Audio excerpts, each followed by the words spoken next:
درود شریف کی اہمیت، ادب اور قبولیت کے حوالے سے رہنمائی فرما دیں۔ یاد رکھیں کہ پروردگار عالم نے اپنے لیے تو کوئی پروٹوکول نہیں رکھا، مگر اپنے حبیب کے لیے پروٹوکول رکھا۔ پہلا تو یہ کہ اگر تم نے رسول اللہ صلی اللہ علیہ وسلم کی آواز سے اپنی آواز کو بلند کیا تو تمہارے کیے ہوئے سارے اعمال ضائع ہو جائیں گے اور تمہیں خبر بھی نہ ہوگی۔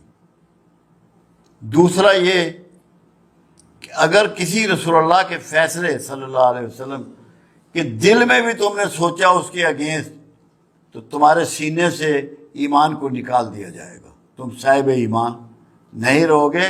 صرف تمہارے دل میں اتنا گمان آئے کہ جو فیصلہ رسول اللہ نے فرما دیا اس کی مخالفت، اس کے لیے ناپسندیدگی، تو تم میں ایمان نہیں رہے گا۔ تیسری چیز، دو چیزیں ایسی ہیں جو پروردگار عالم ہمیشہ قبول فرماتا ہے، باقی کوئی چیز رد بھی کر سکتا ہے۔ ایک توبہ اور ایک رسول اللہ صلی اللہ علیہ وسلم پر درود و شریف۔ درود شریف کو اللہ ہر حال میں قبول فرماتا ہے۔ یہ وہ کلمہ ہے کہ جس کو اللہ قبول فرماتا ہے، اور جب کوئی شخص درود شریف پڑھتا ہے تو وہ بنیادی طور پہ صبغت اللہ ہو جاتا ہے۔ کیوں؟ اللہ کی صفات ہے، اللہ کا طریقہ ہے، اللہ کی سنت ہے۔ اللہ خود درود بھیجتا ہے، اللہ خود رسول اللہ سے محبت کرتا ہے۔ تو رسول اللہ صلی اللہ علیہ وسلم کی محبت کرنا، درود بھیجنا، یہ اللہ کی سنت پہ چلنا ہے، صبغت اللہ ہو جانا ہے۔ اس کی بہت بڑی مرتبت یہ ہے کہ آپ اس فعل میں، یہ واحد فعل ہے جس میں مخلوق کے ساتھ خالق شامل ہے۔ آپ نماز پڑھتے ہیں، خالق اس میں شامل نہیں ہے۔ روزہ رکھتے ہیں، خالق اس میں شامل نہیں ہے۔ حج کرتے ہیں، خالق اس میں شامل نہیں ہے۔ کہیں اللہ نے نہیں کہا کہ میں روزہ رکھتا ہوں، میں نماز پڑھتا ہوں، میں حج کرتا ہوں۔ کہا کہ میں اور میرے فرشتے محمد رسول اللہ صلی اللہ علیہ وسلم پہ درود بھیجتے ہیں۔ اے ایمان والو، تم بھی درود و سلام بھیجو، سلامتی بھی۔ ایک تو یہ وہ دعا ہے کہ کائنات میں اس سے بڑھ کے کوئی دعا اگر ہوتی تو اللہ اپنے رسول صلی اللہ علیہ وسلم کے لیے یہ چاہتا کہ وہی دعا دی جائے، رحمت کی، برکت کی، سلامتی کی۔ اس کا فائدہ یہ ہے جو چیز آپ ڈیلیور کرتے ہیں وہی آپ کو واپس ملتی ہے۔ ایک فائدہ یہ ہے، ایک تو اللہ راضی ہوتا ہے، آپ صبغت اللہ ہوتے ہیں، اللہ کی سنت پہ عمل کر رہے ہوتے ہیں۔ آپ جب رسول اللہ صلی اللہ علیہ وسلم پہ رحمت بھیج رہے ہیں، برکت بھیج رہے ہیں، سلامتی بھیج رہے ہیں، یہ سب کچھ آپ کی طرف لوٹایا جا رہا ہے، آپ کی طرف یہ لوٹتا ہے۔ آپ کو بھی یہ چیزیں نصیب ہو رہی ہیں۔ کیوں؟ کہ جو بھی یہ گفٹ اللہ کے حبیب کی طرف روانہ کر رہا ہے، اللہ اس سے راضی ہوتا ہے اور اس کو انہی چیزوں کے ساتھ برکات اور رحمت اور سلامتی پہنچاتا ہے۔ دوسرا، خود اللہ کے رسول صلی اللہ علیہ وسلم کا فرمان مبارک ہے کہ جو میرا درود ہے وہ مجھ تک پہنچایا جاتا ہے لوگوں کو والدین کے ناموں کے ساتھ، کہ فلاں شخص نے، یہ ماں کا نام ہے، یہ باپ کا نام ہے، آپ کو اتنی مرتبہ درود شریف پیش کیا ہے۔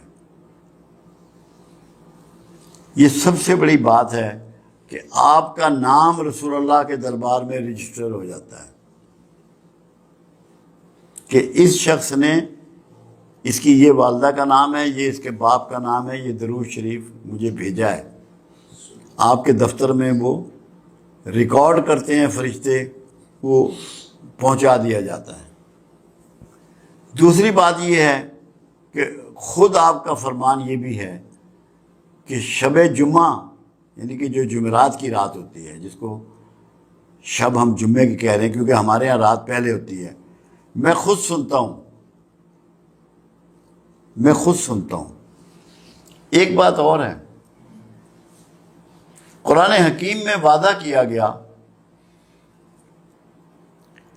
کہ تم جس کسی کو دعا دو تو جو دعا اس نے دی ہو یا ویسی ہی دعا اسے واپس لوٹاؤ یا اس سے بڑھ کے دعا واپس لوٹاؤ۔ اب یہ قرآن کا قانون جو ہے، یہ قرآن کی صفت جو ہے، یہ قرآن کا آرڈر جو ہے، یہ رسول اللہ صلی اللہ علیہ وسلم کے لیے بھی ہے، سب کے لیے۔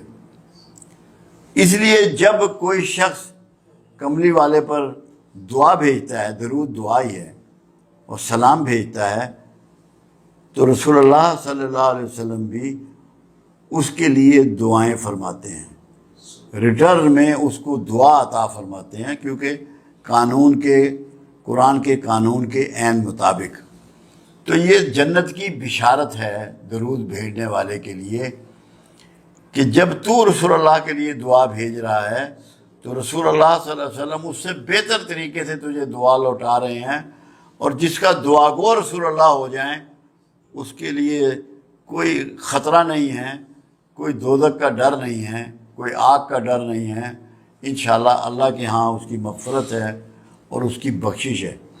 تو درود شریف بخشش کی ضمانت ہے۔ یہ پڑھنے والا، یہ بھیجنے والا، پڑھنے کا لفظ نہیں ہے، بھیجنے کا لفظ ہے۔ بھیجنے میں یہ ہوتا ہے کہ یہ گفٹ ہوتا ہے، پڑھنا گفٹ نہیں ہے، بھیجنا گفٹ ہے۔ آپ کو یہ یقین ہونا چاہیے کہ آپ کی چیز جو ہے یہ ہوا کے دوش پر جا رہی ہے اور آقا کو پہنچ رہی ہے، یہ گفٹ آپ کا میرے آقا کے پاس جا رہا ہے۔ ایک فائدہ اور، جو پنجابی کی ایک مثال ہے، رانجھا رانجھا کردینی میں آپے رانجھا ہوئی۔ جب آپ بار بار سرکار پہ درود بھیجیں گے اور آپ کا تذکرہ کریں گے تو اس سے آپ رسول اللہ صلی اللہ علیہ وسلم کی عکس آپ میں اترے گا، آپ کے اندر وہ عکس اترے گا، وہ صفات اتریں گی، وہ کمال اور خوبیاں آپ کو ملیں گی، وہ حکمت و دانائیاں آپ کو پہنچیں گی، عکس بنیں گے آپ۔ مگر اس کے لیے آپ کو درود شریف کے ساتھ رحمت کے رویے کو اپنانا ہے۔ معاشرے کے لیے، مخلوق کے لیے، ہر مخلوق کے لیے رحمت بننا ہے۔ کسی کے لیے زحمت مت بنے، آپ کے ہاتھ اور زبان سے کسی کو تکلیف نہ پہنچے۔